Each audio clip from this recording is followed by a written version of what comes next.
Welcome to another podcast of the current situation Manchester United. So in this video podcast, I'm going to be doing some football rambling regarding Manchester United and Manchester United season. Oh, I did say this at the beginning of the season that usually starting with I think it was 2022 or 2021 that I'm going to start to evaluate Manchester United season half by half, like from August to December, from January to May or June if they get into some finalism. So yeah, I said that at least 2 years ago, if not at least a year and a half ago. So, in this football rumble, speaking about our season so far, I'm going to be talking about all the good stuff. Now, first of all, I want to congratulate you guys. You guys that are still alive, isn't me? It's been a long year. It's been a long year. For some others, they were not fortunate to make it through the year. So you have to be grateful for life, for food, the ability to see another day. That's a luxury in itself because that's not a luxury that most persons can afford. So you see me, so we have to give God thanks for that, and seeing out another year. Now, oh, so Alex Ferguson, happy birthday to you, Manchester United's most successful manager of all time. I might get onto Sir Alex Ferguson a bit in this video, so yeah. But another thing is that this video might be long.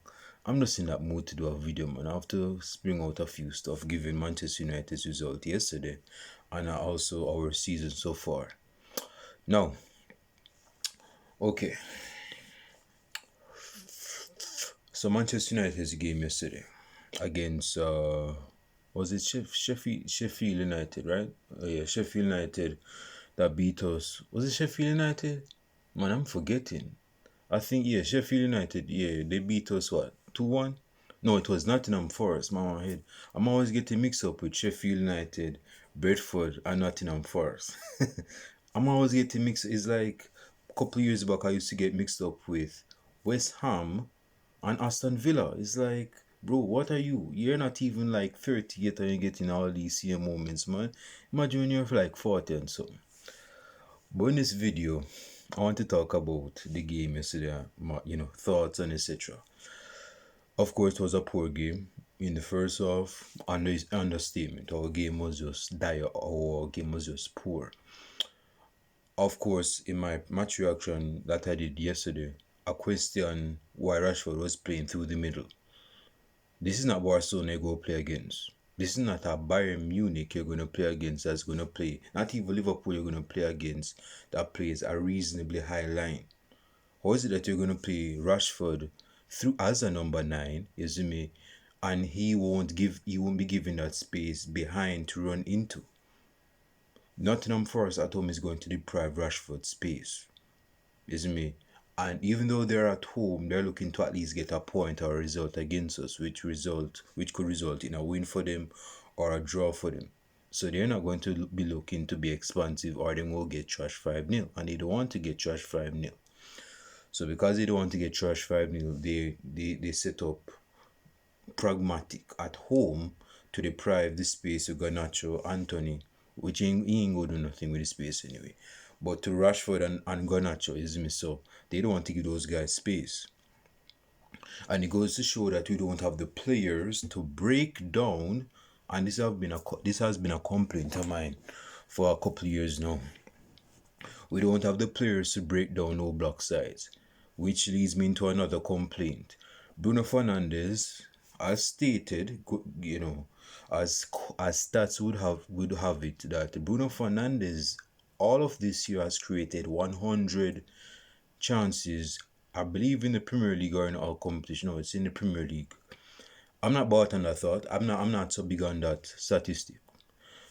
What I see on the football pitch tells me a different story. I don't care how much chances he's creating. He could have created more chances than Riquelme in 2005 for Villarreal. If this Virgin is not playing well, it doesn't matter anything. It doesn't matter anything.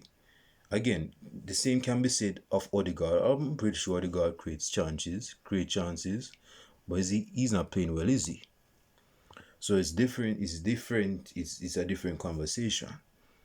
Bruno Fernandes, if you watch this brethren, is not a creative midfielder. He doesn't play like a creative midfielder. He spams ball into row Z. He spams ball into spaces where you think the player is going to get onto, but he doesn't get onto it because the ball is playing in that space and the ball is headed away. And when he's in position, he's in tight positions, he's not composed. He's either not composed, it's mostly the latter. He's either not composed or the latter, in my opinion, he doesn't have the technical cap, cap, capabilities to come out of a tight space. And you would want your number 10 to be very, competent in that area. So as a number 10, he's not the embodiment of a proper number 10. He's just a player that's playing in the number 10. That's given the license to play the number 10 position. But yeah, I'm not so convinced about 100 chance creations he created. I'm not bought on that. I'm not bought on it. If it's Trent, then cool, because Trent has done more stuff than create, and the way he creates is a different ball game. Same thing with Kevin De Bruyne of Manchester City. Same thing with Kieran Trippier of Newcastle. These chance creators create proper chances, and they put balls on a platter for goal scorers. Bruno Fernandes is not a natural creator. So what these 100 chances he's created, I'm not big on that, man. I'm not big on it.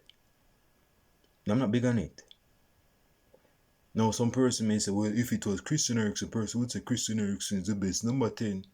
Yeah, because Christian Eriksen is a better chance creator. He's a better chance creator than Bruno Fernandes. He has more technical he's more composed on the ball than Bruno Fernandes. And he's a better number 10 than Bruno Fernandes. And he's not playing in number 10. So it goes to show, say, yeah, man, Bruno Fernandes, I'm not again, I'm not so convinced about those stats, man. I'm not so convinced about those about the stats that he's created 100%, 100 chances for Manchester United in the Premier League all of this year. Not so big on that. Oh, by the way, I know it's not a big thing to congratulate, is me, but I believe it's on the 9th of January, which is like what 10 days from now. My channel will be having its 4th anniversary. Yeah, I started this channel on the 9th of January in 2020 before the big eruption of the big eruption known as COVID came on the block. And became more prominent in March of 2020. Yeah, I started that channel almost 4 years ago. So I'm probably do some videos or a long video on that day just to comments. Yeah, I know I haven't gotten the views that I should have gotten or could have gotten because I've put my soul into it. I've done these videos because for when I've heard the cries of Manchester United fans, and I thought I should give my spin on what the situation is. That's why I say in most of my videos, welcome to the current situation, Manchester United. It started from that first video. You look at that first video I did on the 9th of January, and that's the title of that video. Ever since, I've induced it into my videos when I start my videos. So it's part of the video that I do, that where I say it, yeah, it just flows from there. But yeah, man, I did those. Yeah, so on the 9th of January, I'll be doing a good thing for myself. Congratulations solo. But yeah, man. So yeah, going back to the game against Nottingham Forest. Yeah, we don't have the play. Going back to my main point before I went on these crescents or these different streets of thoughts, but we don't have chance creators in our midfield apart from Christian Eriksen. And again, Christian Eriksen should not be playing deep. He should not be playing deep. A player of that standing should play as the number 10. He'll break lines. He has the proper weight of pass to break those defense lines. I reckon if even with Christian Eriksen passing his best, he's not the Tottenham Christian Eriksen. He's not the Ajax Christian Eriksen. If Christian Eriksen was in Manchester City, he'd be playing like Kevin De Bruyne. Maybe not as good as Kevin De Bruyne, but he would be creating those chances. I believe that to this day. Is me. If he plays in Tottenham, still, I believe he'll still create chances as the number 10 in the state of Madison, who is injured. If he played for Arsenal, I believe he would be creating chances. If he played for Liverpool, well, I don't know if he'd create chance for Liverpool because that's not how Liverpool plays. Liverpool doesn't really play with a number 10, is me.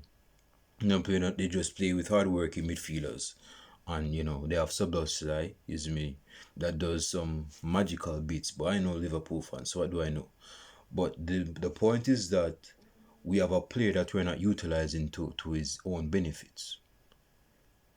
Christian Eriksen don't have the legs to be playing it deep in midfield. He don't have that. He don't have that legs. So why is he playing deep with Kobe Mino when you have Amrabat on the bench?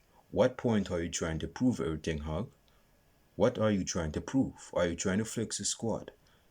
Yeah, I can get that they're trying to flex the squad, but when you look at certain personnel, that there are certain personnel that need to be starting.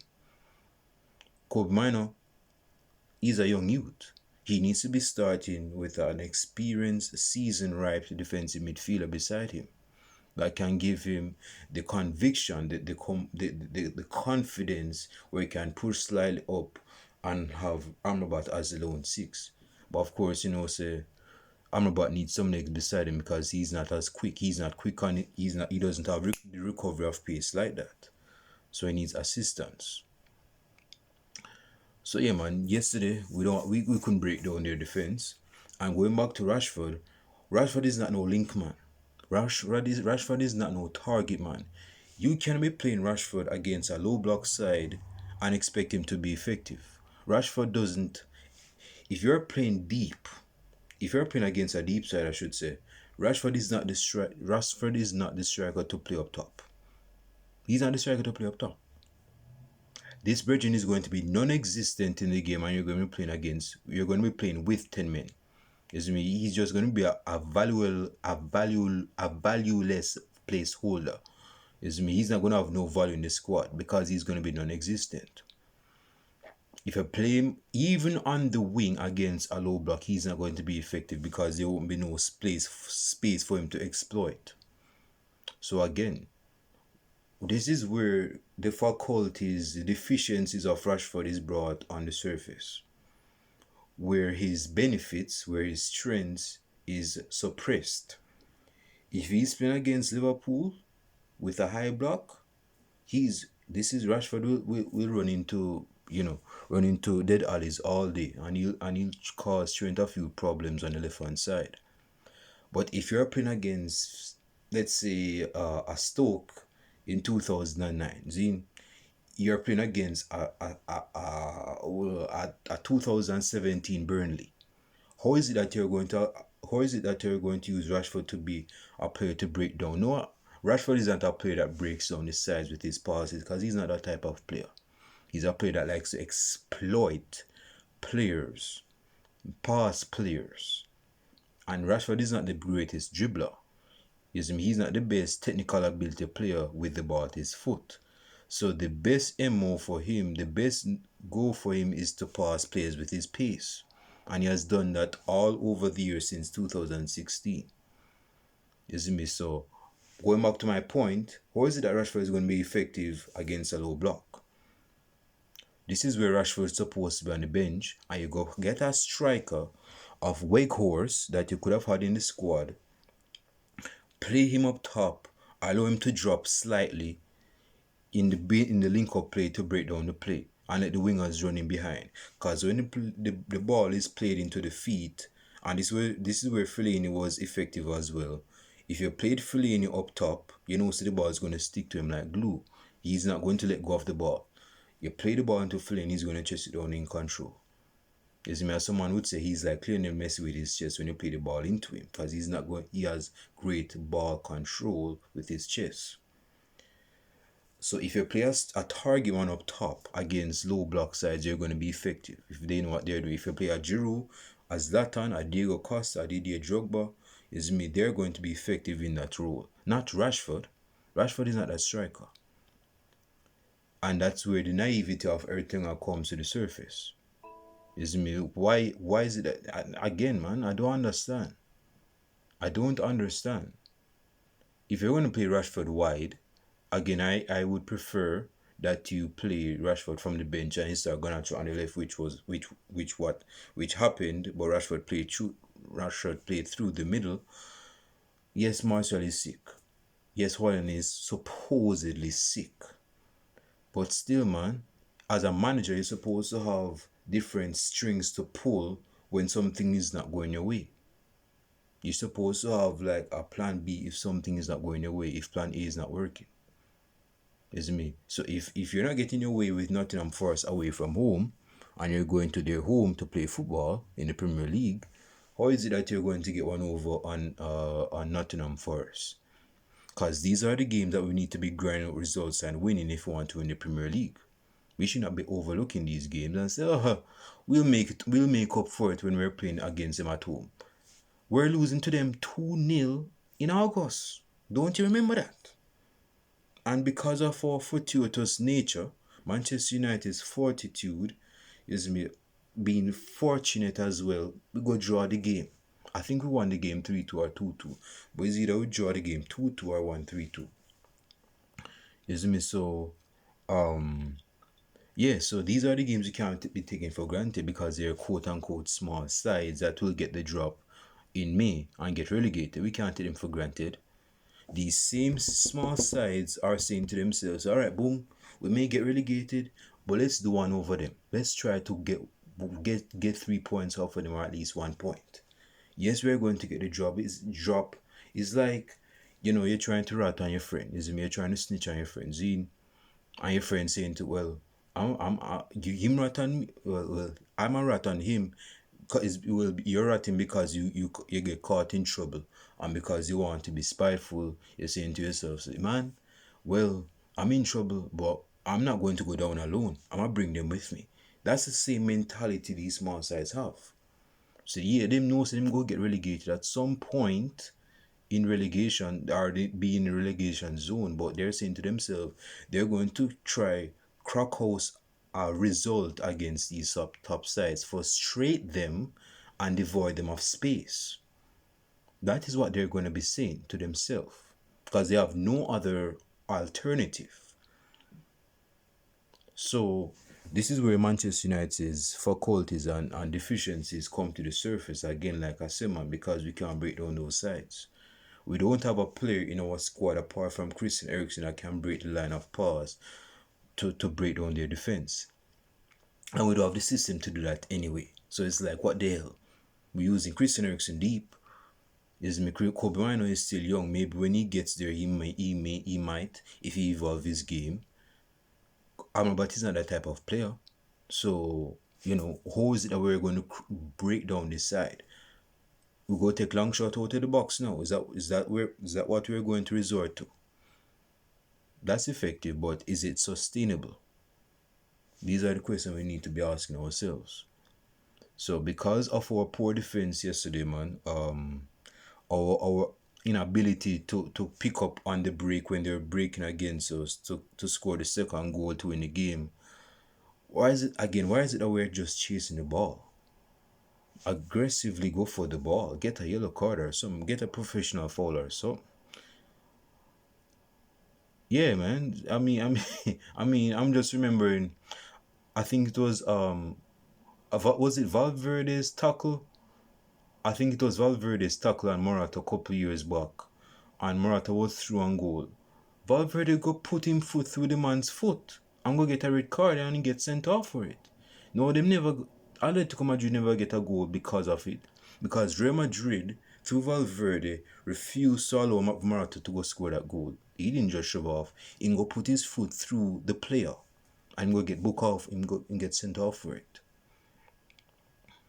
So this is the mentality. Yes, you may get suspended. Yes, but this is the passion that we're lacking in our squad. Because these players are overpaid. They don't have the motivation, the passion in them, the guile to go out there and actually sweat for the badge, the Manchester United badge. They're just playing for pay. That's what they're doing. Every week them getting paid. So, and they're getting paid hefty too. So anyway, Yeah, man, our game yesterday, poor. Our attacking is poor. We have no cohesion in our attack. Again, as I mentioned, and this is probably new to some of you guys, and some of you guys notice that our attacking ranking is at least 18th, 19th, and 20th in the Premier League. We have scored less goals than Luton Town, I believe. Yeah, I believe we have scored less goals than Luton Town, man, and that's depressing. And this is a side that just got relegation. We didn't just get relegation. We've been in Premier League since what? Since Adam, and we have never get relegated. Not that I know of. Not in the modern era. And you have Luton Town have more Premier League goals against us. Sheffield United, I believe, have more Premier League goals against us. You see me? Yeah, so that's and we have spent a lot of money in August. And some of these sides haven't even spent a penny to get transfers. And they have more goals than us.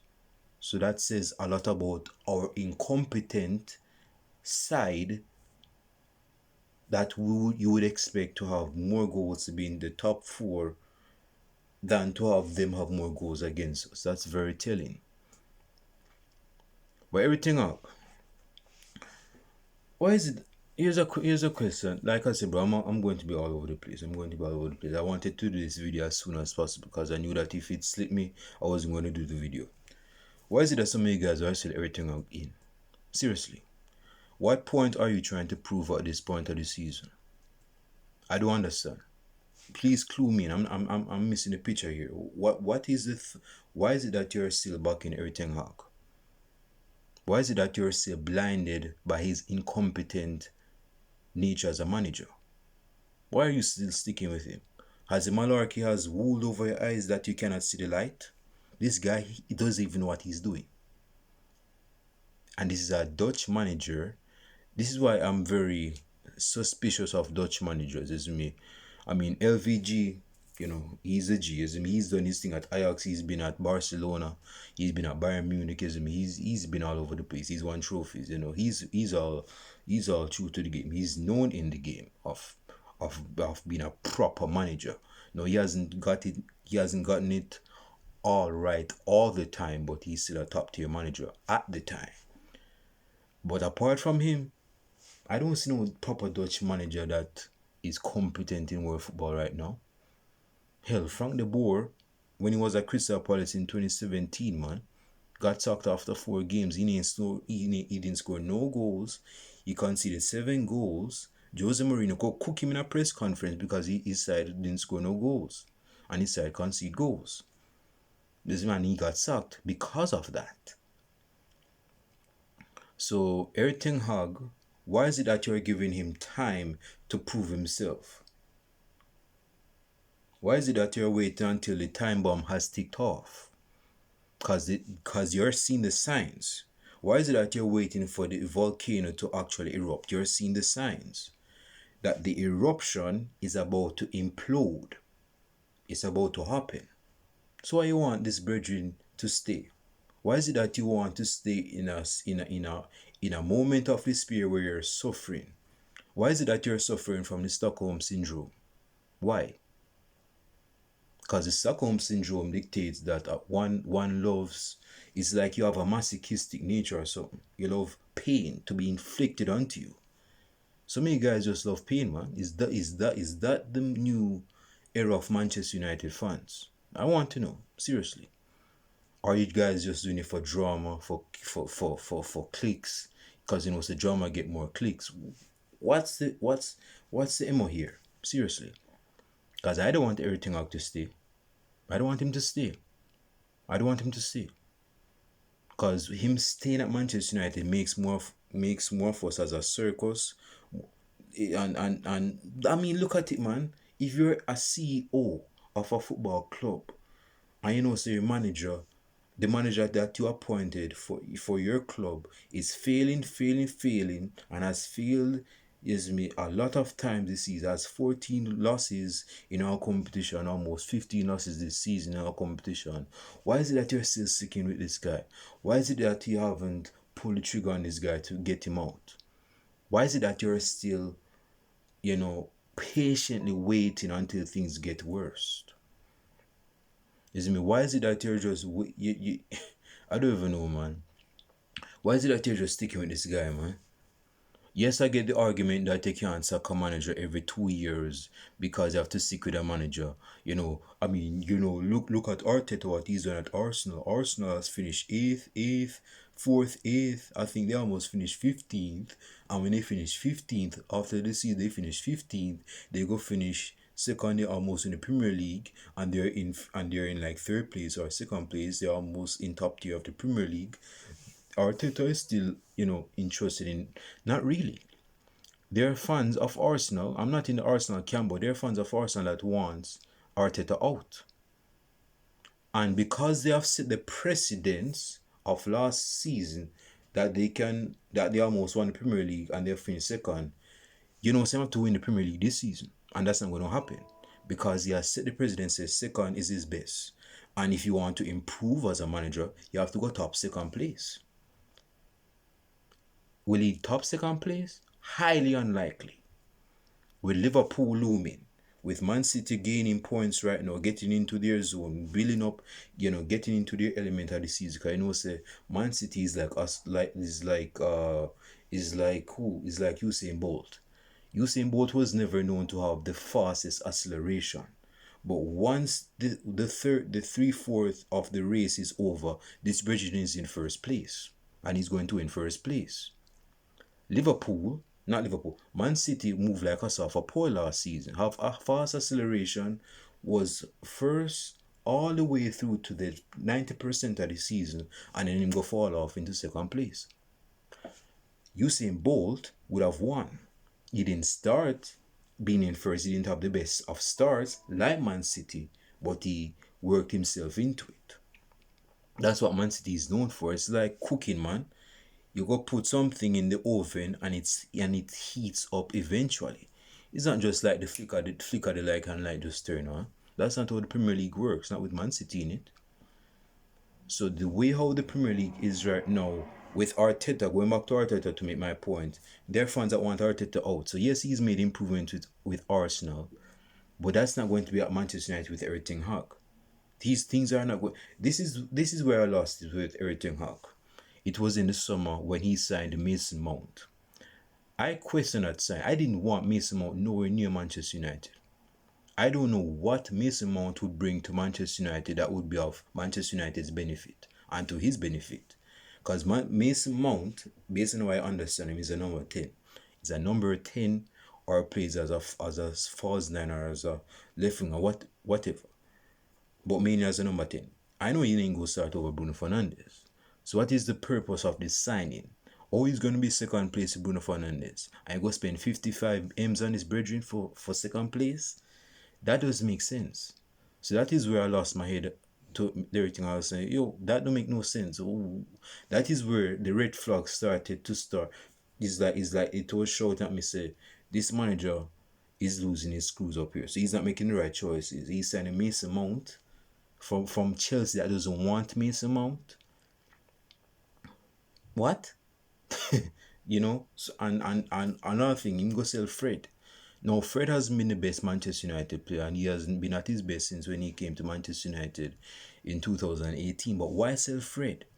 And this is where he contradicts himself as a manager. Because how he goes say he wants your side to be playing 3-1-6 when we're in transition, is me. But you have one lone six, and you don't have no legs in the midfield. But you go sell Fred. How is that going to be effective? How is that going to be effective? You're going after what you initially wanted. If that makes sense. I'm not saying it word for word, but the point is, how is it that you go sell Fred when Fred is the ideal player that you wanted to that should be playing alongside Amrabat to give legs in midfield, to be tenacious, to cover ground? Now, in hindsight, you may say, well, it worked out a bit because we found a good player in the name of Kobe Mino. Persons know Kobe Mino since the summer before Fred was sold. So that don't make no sense. And Kobe Bryant was showing bits in preseason. I wasn't watching preseason, but I saw some clips.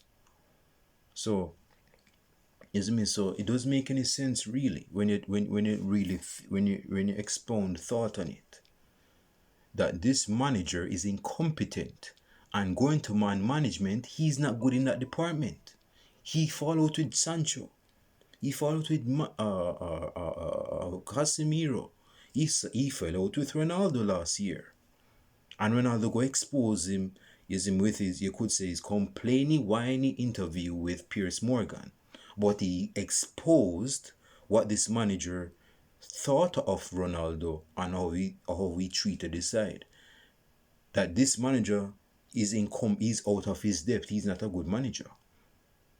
Some of us didn't see the light then. We thought Ronaldo was just whining and complaining. We didn't see it.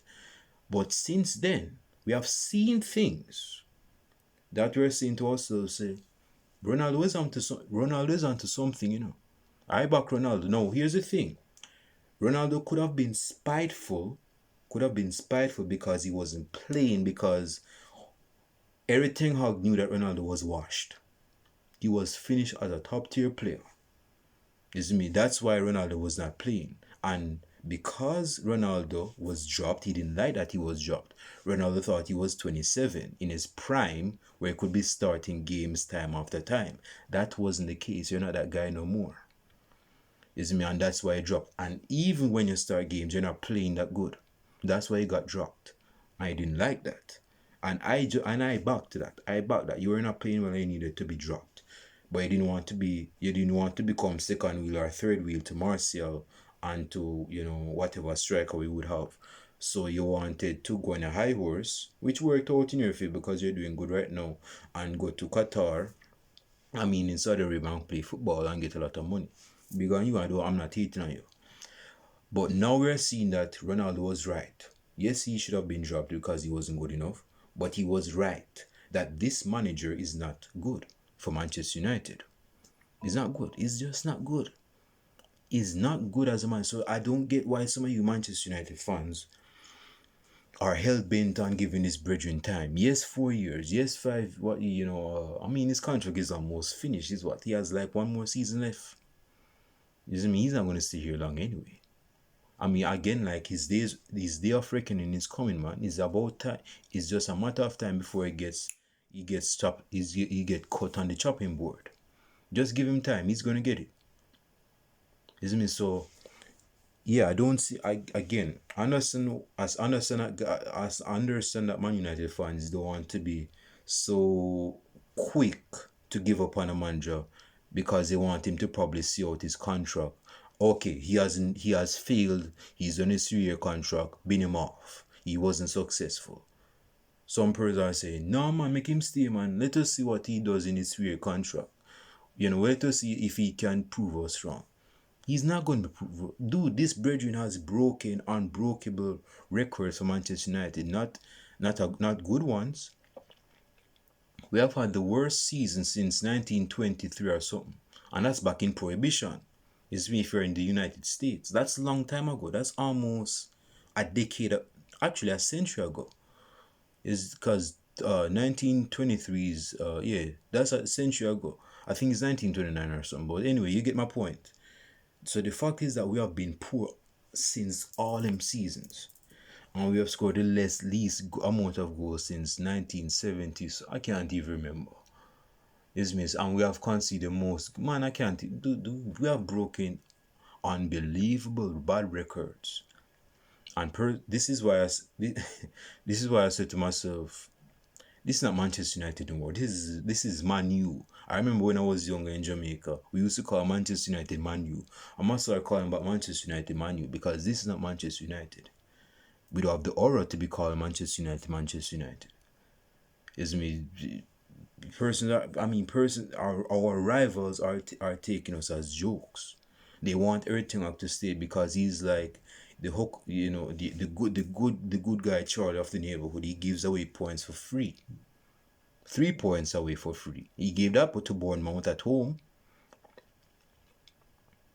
So why is it that you guys, man, some of you guys want to stay in the steadfastness of being suffering?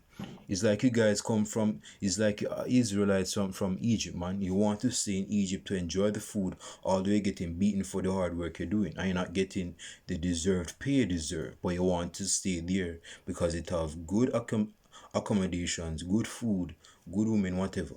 but you're working what 30, about 15 hours in the sun in Egypt, and God take you out of Egypt to the promised land. You don't want to go to the promised land, but you still want to suffer in Egypt.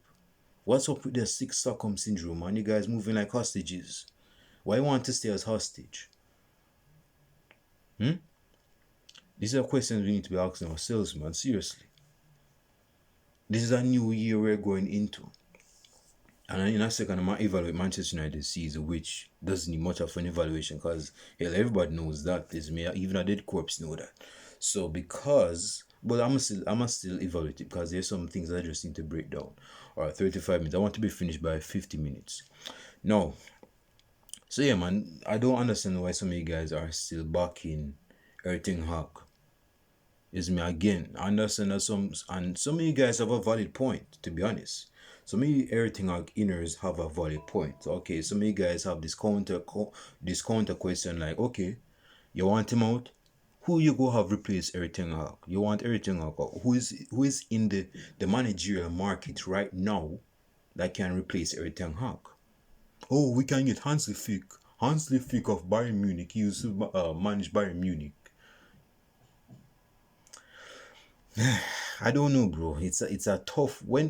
Has there been a German manager that came to the Premier League and been successful?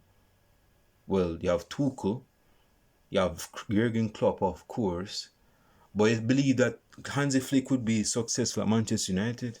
Person are saying, well, I'd bring Antonio Conte. Dude, we have seen the toxicity of Jose Mourinho in his football and in his attitude.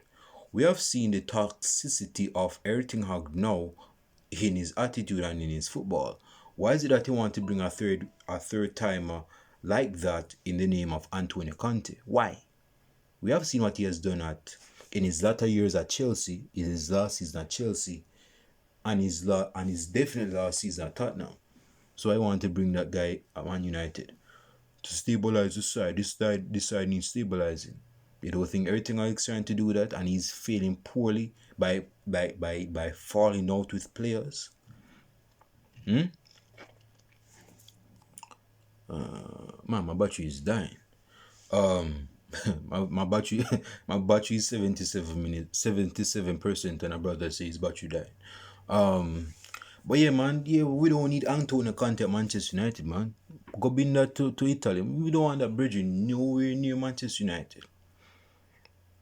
Nowhere near Manchester United. No. So, as I wrap up this video, I hope I'm not missing any thoughts because I really wanted to get something out of here in this video. But, man, what I wanted to say. Our first half of the season is finished. See? Our first half of the season. My evaluation of our season is that we have been. It's like one of them grade reports, isn't me? You used to get back in school after each term. I'm gonna give this season, half of the season, a term grade. Under satisfactory work. This side has been very unsatisfactory. Isn't me? If you look at the statutes of the players that we have, you wouldn't be expecting us to be like 6th, 8th place. If we had a proper self-play, these players would be playing. If we had a proper system, these players would be playing good football. And they don't have to be proper good players either.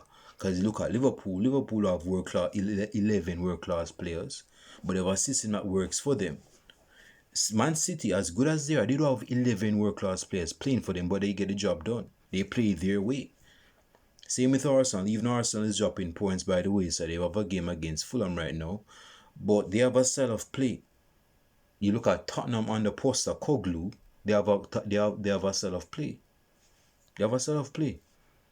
And Erik Hag has been here for like 20 months now. And he has no style of play. Or 19 months now and he has no style of play. No effective style of play. So what's the problem? Oh, he doesn't have his players. Dude, man, excuse me with that. You have players in your squad. Use the players to the best of your abilities with your style of play. If it fails, it fails. But at least you go out on your own terms. That is what is everything I fails to understand. Postecoglou is doing. He was suffering when his main players were injured, and Madison is still injured, and he's going to lose Son to the not African Cup nation. Son is not African, but he's going to lose Son to the Asian Cup. They're going to be playing some Asian games, Asian tournament. But he's going to find a system or still play the same system, but different players to suit the system that he wants his side to play. That's the MO. That's the embodiment of an effective manager.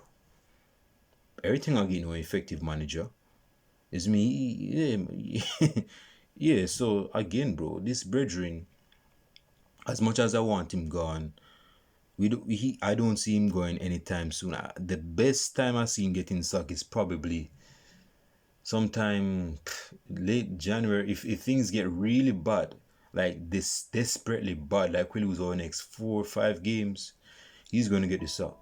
But it shouldn't have to be that bad for us to pull the trigger. Because if it was Real Madrid, by their lofty standards, they pull the trigger on his brethren if he lost 4 games. And we have lost what, 15 games now? So the fact is, it does make no sense for us to stick with this manager. And I know the opinions is opinions, and Manchester United is the most opinionated football club in the world, but let's be realistic, let's be logical, let's be reasonable. Everything Hag at Manchester United is not benefiting nobody. What player under Everything Hag's reign has benefited? Wan-Bissaka has made slight improvements, but he hasn't been the main man that has improved I can't even talk majority wise. He hasn't really improved because he's still lacking deficiencies attacking wise. I can't think of any player that has, well, I could say gone natural. He's adding G to his game, but I mean, is that really a system thing though? I don't even know this. I don't even think this Belgian knows what he's doing with Garnacho. He started with Garnacho on the right hand side. Garnacho go get 2 goals, and then in the game against Nottingham Forest, he go put Garnacho on the left hand side. So what's that for? I don't understand. The guy go get 2 goals on the right hand side, and you think it was the right choice to put him on the left hand side in our last game? Yes, he got an assist, but that was from the right hand side too. And you start him from the left hand side. You understand? So, yeah, man, these are the questions we need to be asking ourselves, man. Seriously. So this season, if I was to rate it out of 10, not to be hateful, because I don't hate my club, I'm just frustrated with their incompetence. But if I was to rate their half a season from August to December, it would be 3. It would be 3, and that's me being generous. We have come back from games in this season where we should have lost, where things would have been very bleak for Manchester United and especially for Erik ten Hag. But because of certain individuals in our squad, they stepped up and brought this bridging out of the rat hole, and he survived to live. He lived to see another day in the sunlight. With under circumstances, he would have gotten sacked if he lost those games. You think of the Nottingham Forest game at Old Trafford, man, this dog, what's going on? Early in the season, okay, there we go, there's light. In August, losing 2-0 down, we go draw the game 2-2. We're losing to Brentford 1-0 down, we win the game 2-1. With two goals from Scott McTominay. We were losing the game against Aston Villa at home, and we win the game 3-2. And there's a couple games, I mean, we could have almost lost against Galatasaray away from home. And we go draw the game 2. Was it 3-3 or 2-2? I believe it was 2-2. No, I believe it was actually 3-3. We go lose to Copenhagen after being 2-0 up. Is me? So this bridging should have been gone long ago. Long ago, if you want to give it more thought. But he survived the sack. He was given grace. He was given mercy by the grace of God, and he lived to see another day. But if it was at another club that was more ruthless, he would have been gone long ago. Manchester United don't have that. And with Sir Jim Ratcliffe, as I wrap up this video, at Manchester United now with his right hand man, whatever his name, I can't remember his name, is me. But these brethren that just came into the football operation of Manchester United, let's see how they're going to come at the situation. Because they're getting the full evaluation right now that Manchester United, they have seen in their last game against Aston Villa at home that they almost lost 2-0 at home and they won 3-2. But they know there's work to do. Now we lost against Nottingham Forest 2-1. They definitely know that there needs to be work. This squad is not good enough. The players are not good enough. We don't have a good enough manager. Is me. So these are the things I hope that these football guys take into account and improve for on a later on basis. Leave your comments down below in the comment section. I've been rambling for 45 minutes. Comments down below. What's your ratings for Manchester United? I know this is a rhetorical question because some of you guys didn't go answer, but I'm gonna ask question anyway. What's your ratings for Manchester United since August to December? Out of 10, -3. Again, I'm being generous, man. I'm being a good guy right now. It's on a Sunday, it's almost New Year, so I'm behaving myself, so I'm giving them 3 as a rating. So leave your comments down below in the comment section. Like and subscribe to the channel. Is there anything I need to say? Anthony. I'm gonna finish this video. Anthony is not an attacking winger. He's not an attacking winger. He's not an attacking winger. You look at attacking wingers, you think of Aaron Robin. You look at attacking wingers, you think of Hulk of Porto when he was at Porto. You look at attacking wingers, you think of Riyad Mahrez when he was at Man City. You think of attacking wingers, you look at Sadio Mane when he was at Southampton and in his early years at Liverpool. You look at attacking wingers, of course, you think of the great Mohamed Salah. You see me? So he doesn't embody that. I don't know if these are the instructions he's been given by Erik Ten Hag, but dude, if you're giving instructions to a guy of that stature, you don't need to be paying him 80 mil for that, for to be doing all of that. What for? What? He scored 1 goal this year. I don't even know if it's in the Premier League or in other competitions, and I really don't care. It's just 1 goal, man. As I would call him, he's a secondary defensive right back to Wan-Bissaka or Dalot if he's playing right back. He's not playing as an attacking right back. Attacking, well, he's a right back in my opinion, but he's not playing as an attacking winger, man. He's not a winger by trade. You look at how he plays, he's not a winger. He doesn't rub the right wing. He doesn't sing on the right wing, as I would call it. He doesn't make love on the right wing, man. He cuts in early and makes a pass. But person will say, well, he drops back. He brings defensive work rate. He doesn't lose the ball as much. I understand that. But in terms of attacking prowess, what does he bring to the side? Does he beat his man? Does he even attack his man? I doubt he does. He doesn't. He doesn't. Is this what the man? This is why wingers in the game of football are dying right now, because they don't have the technical ability to pass their man. They don't.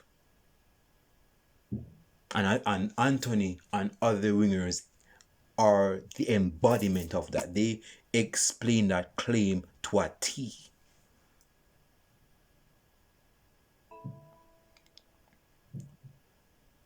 You look at, but I'm gonna wrap up right now. This is where I question some Brazilian wingers, man. You know, when I've said this in a previous video, when Malcolm signed for Barcelona, when Barcelona knew that Malcolm wasn't cutting the cake, them set him loose like that. Them cut him loose like that. They didn't hesitate. They cut him loose like that. He wasn't playing good. Douglas Costa. When Douglas Costa was playing for Juventus knew he wasn't cutting the cake. No, he had good moments, but he wasn't cutting the cake for them. They cut him off like that. And this brethren come to Manchester United. You think we should be keeping this guy because he spins in 360s and doesn't lose the ball on the right wing. comments below in the comment section. Hey, again, leave your comments below in the comment section, like and subscribe to the channel. With that being said, it's 50 minutes. Our brother is out. I see you in the next video podcast. Peace and out. Enjoy the rest of your day. Happy New Year's when it comes. Yeah, man, we're in the last hours of the last day of the year. Enjoy your day. I'm out.